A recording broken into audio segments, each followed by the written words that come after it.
আপনার আমার সাক্ষাৎ হওয়ার কোনো কারণ ছিল না যদি এই অভ্যুত্থান না হতো। কে কাকে চিনত? কেউ কাকে চিনতাম না। এত বড় কাজ যারা করলো, যাদের হাত দিয়ে এটা ঘটলো, তাদেরকে এত সহজে বিদায় দেওয়া যাবে না। তাদেরকে স্বীকৃতি দেওয়ার জন্য যত রাস্তা আছে সব রাস্তা দিয়ে আমরা অগ্রসর হতে হবে। সম্প্রতি যেসব ঘটনা ঘটলো তোমাদের চোখের সামনে হলো, এটা একবার না, আরো সামনে আরো বহু রকমের ঘটনা ঘটবে। কারণ ওরা তো ছাড়তেছে না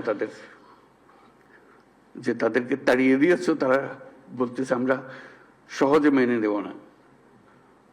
তারা সহজে মেনে নেবে না, আমরা তাদের সহজে মানাতে হবে। আমাদেরকে এই জায়গার থেকে সরে গেলে হবে না। তোমরা একবার জয় করে পুরো বাংলাদেশ নতুন বাংলাদেশ করে ফেলেছো। এই নতুন বাংলাদেশের ভেতরে যারা গন্ডগোলের সৃষ্টি করতে পারে তাদেরও নিশ্চিহ্ন করবো আমরা। তাদেরকে দলে বেরিয়ে ফেলবো, নিজেদের মধ্যে নিয়ে আসবো, আর তা না হলে আইনের কাছে সুপর্দ করে দেবো।